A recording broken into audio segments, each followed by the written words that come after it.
Salut soleil, merci la vie. Ouais, je me suis un peu... Oh, je me suis trompé, je me suis pas trompé. Juste dans les déterminations, là. RIC, au fait, c'est le référendum individuel citoyen, là. Je sais plus quoi. Non, le référendum initiative citoyenne, je sais plus quoi.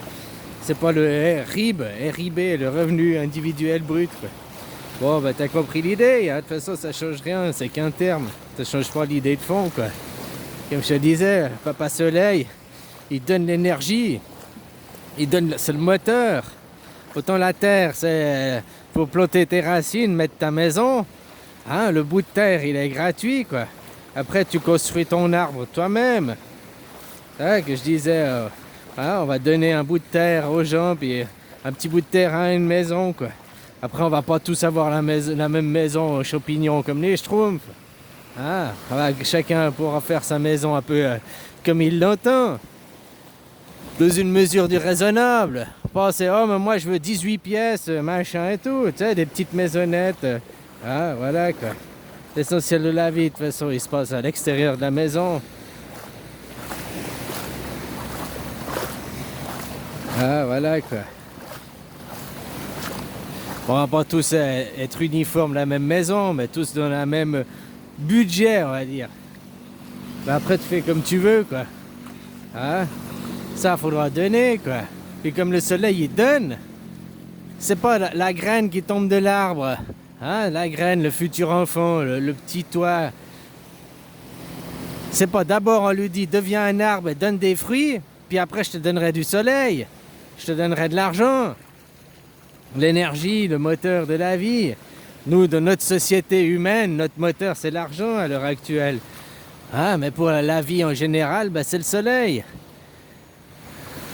Donc, il faut s'inspirer de la nature, il faut s'inspirer des choses qui sont, une guillemets, éternelles, qui sont là bien avant nous, puis qui seront là bien après nous. Alors, c'est comme nous, moi je te dis, un enfant dès sa naissance, il faut lui donner un revenu. Ah, comme ça, il peut payer ses pampers, il peut s'auto-assumer jusqu'à sa mort. Le soleil, il donne à la graine. Après, pas toutes les graines deviendront un arbre. Hein? Il y a des graines qui sont trop près de l'arbre, trop près de leurs parents, et puis elles n'arrivent pas à se développer.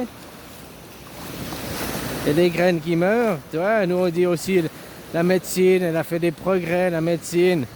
Mais d'un côté, oui, puis d'un côté, non. Avant, il y avait combien de taux de mortalité chez les nouveau-nés? Je sais plus, c'est assez impressionnant. 10, 20, 30% de mortalité chez les moins de 1 an. Bah, c'est pas dire que c'était bien, mais c'était bien quand même. C'est la sélection naturelle. Seules les meilleures graines subsistaient. C'est-à-dire que maintenant, avec la médecine, ceux qui sont nés à 6 mois d'avance, et puis on les fait en fécondation in vitro. Non, on les fout dans couveuse, là. Tu vois ce que je veux dire?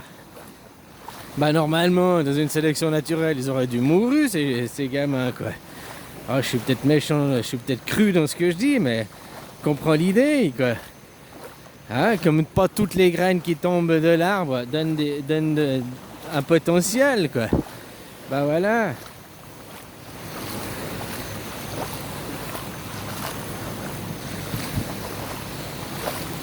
Alors d'un côté c'est bien, il y a moins de...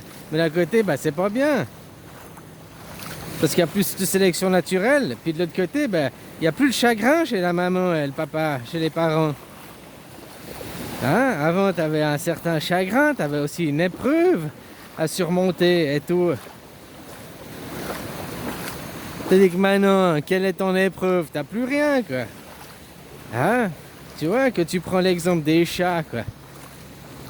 Tu vois, une maman chat, si elle met 6 chatons au monde, puis qu'elle sait qu'elle n'aura pas assez de lait, pas assez de ressources et tout pour s'occuper plus que de 3 chatons, elle va elle-même bouffer les 3 autres chatons, quoi. Elle va les tuer, quoi. Putain, la maman, là, tu comprends, quoi. Hein? Elle sait qu'elle n'a pas les ressources, alors elle va tuer son propre enfant, ses propres rejetons, au lieu de laisser les 6 vivre et puis que ça devienne 6 faible finalement parce qu'il n'y aura pas eu... Ils préfèrent en avoir 3 forts quoi.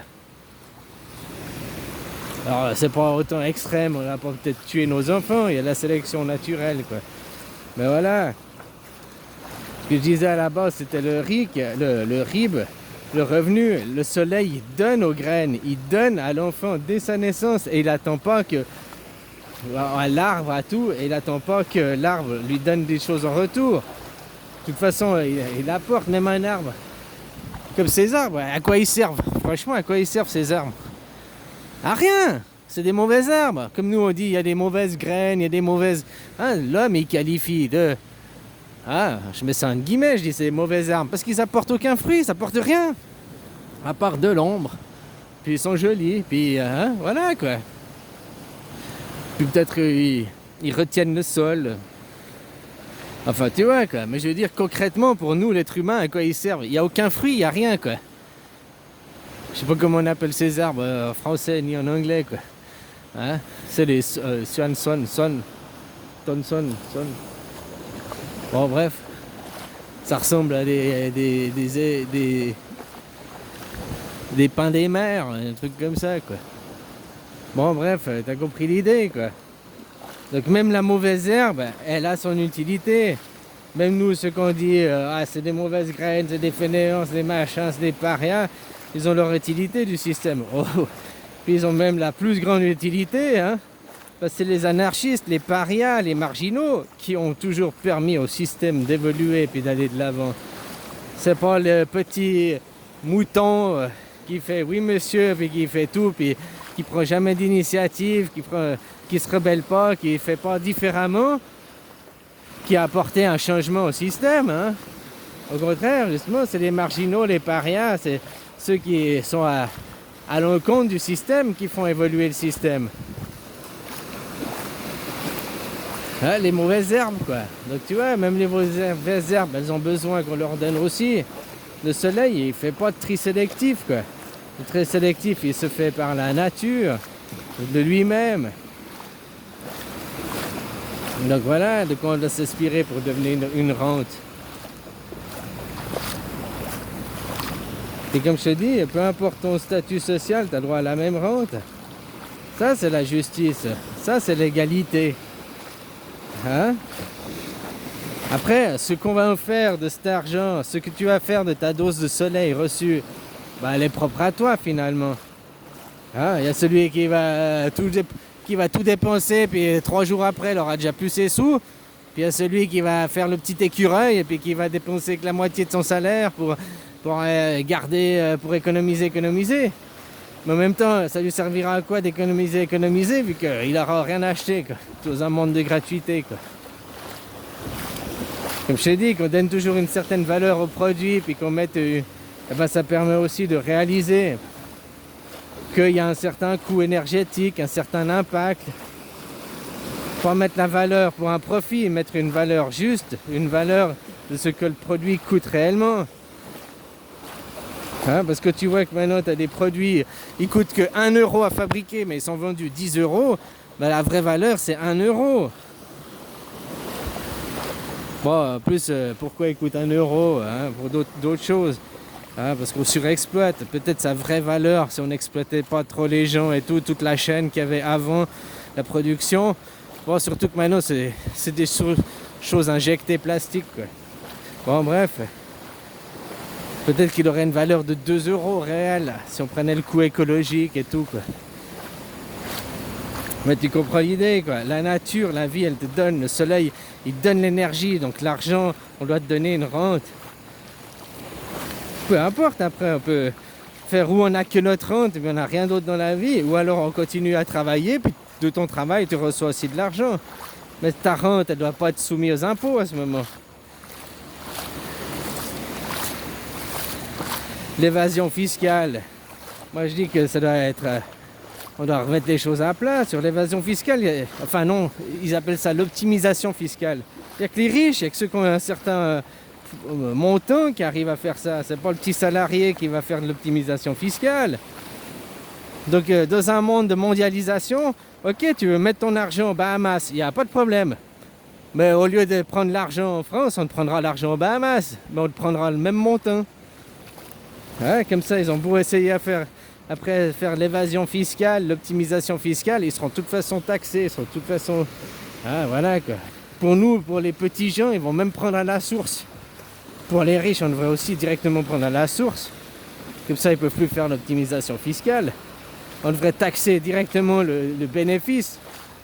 Hein? La même chose qu'on fait pour les stars, pour les comédiens, pour les acteurs. Les acteurs sont taxés à hauteur de 50%. Bah, moi, je dis que les patrons d'entreprise, le dividende doit être taxé aussi à 50%. Paf! 50% directement pris en impôt. Quoi.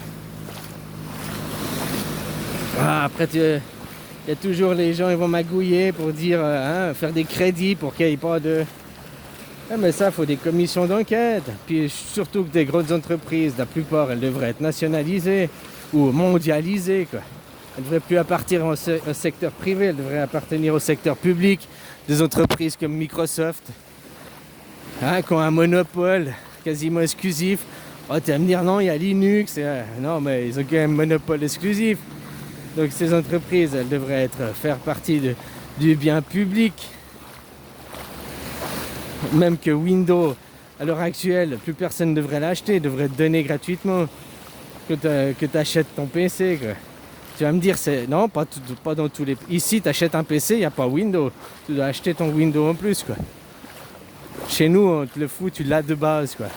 Mais tu l'as payé dans le prix quoi, du PC. Enfin voilà quoi. Il y a de quoi faire sur cette planète, il y a de quoi vivre sainement, dignement quoi. Hein, comme je te disais, vous, pourquoi les prix...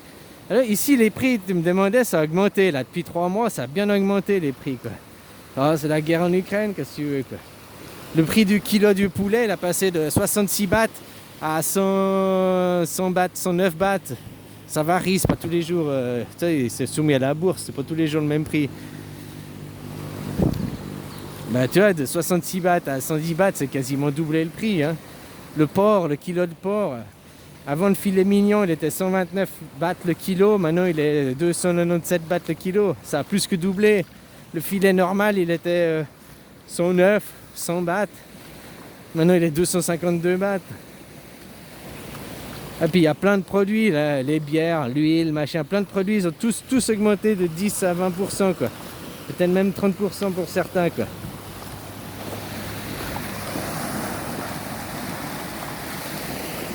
Ah, ils s'emmerdent pas, hein, tu vois comment, quoi. Voilà, quoi. Non, alors, de faire... Si dans un pays comme ici, les prix arrivent à ne pas être chers, parce que même si tu prends le filet mignon... qui est à 300 bahts, ça fait 10 balles le kilo, je sais pas combien il est chez vous quoi. En Suisse c'est bien plus cher, ça je sais. Hein? La poitrine de poulet à l'époque, là, maintenant si elle est 100 bahts, 120 bahts, elle est quoi 3,50 €, 4 € quoi. À l'époque en Suisse elle était 20 francs de kilo quoi. Alors entre 4 francs, ici 2 francs avant, puis maintenant puis chez nous 20 francs là-bas. Il y a 10 fois la valeur. Ça vient de quoi? Le poulet, il bouffe les mêmes grains, hein, il est la même chose. Il vient du taux de la vie qui est plus cher, il vient de plein de choses.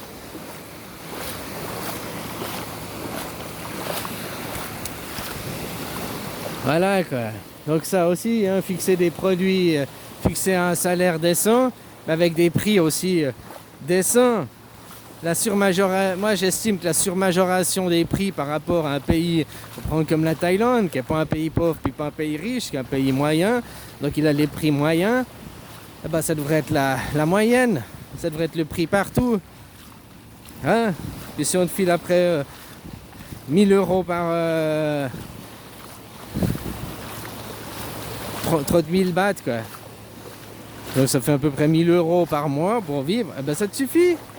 Puis on n'est pas dans une surexploitation des ressources parce si on donne 1000 € à 8 milliards d'individus, calcul, ça fait 8 billards. Quoi. Ben 8 billards, ça prend pas beaucoup de place. Hein. Non mais voilà quoi. Hein. 8 milliards, 80 milliards, 800 milliards, 8000 milliards. Voilà, 8000 milliards. Vu qu'on a repassé à 3 zéros, 8000 milliards. On est devenu à 8 billards, non? Bon, bref. Eh ben, ça ferait toujours moins de sous que ce qui est aujourd'hui à l'heure actuelle.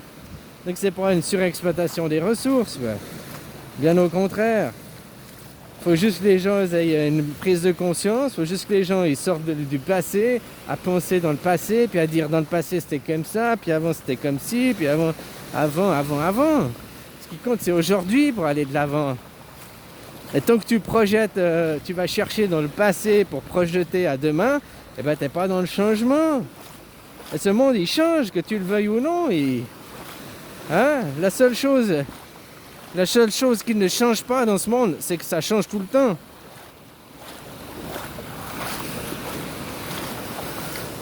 C'est jamais figé. La vie, à aucun moment c'est figé. Même toi que tu es là, puis tu joues à la statue, tu bouges pas. Atomiquement, ton corps il bouge.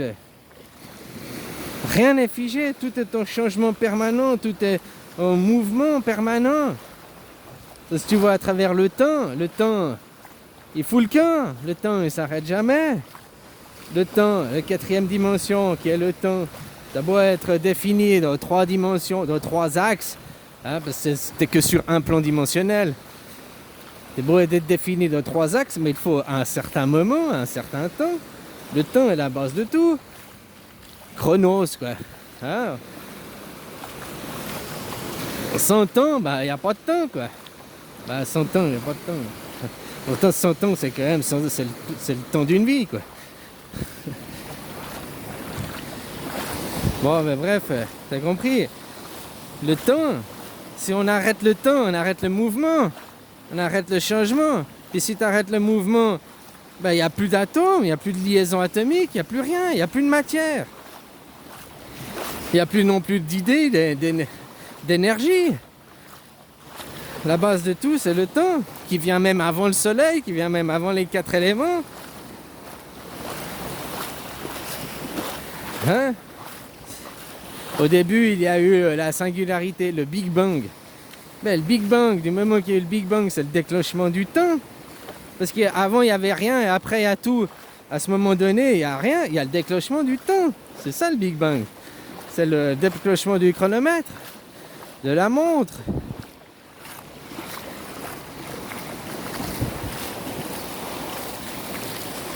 Et après, grâce à tout ce temps, ben, il y a pu avoir des choses qui se sont mises en place. Il y a pu avoir de la création, il y a pu avoir...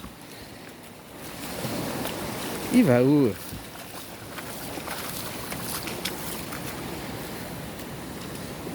Enfin voilà quoi. Donc le temps est la base de tout. Hein. Même avant l'idée. Parce que du moment que tu as une idée, il lui a fallu du temps pour qu'elle émerge. Le temps, c'est le zéro. Le temps, c'est la base de tout. Le chronos, quoi.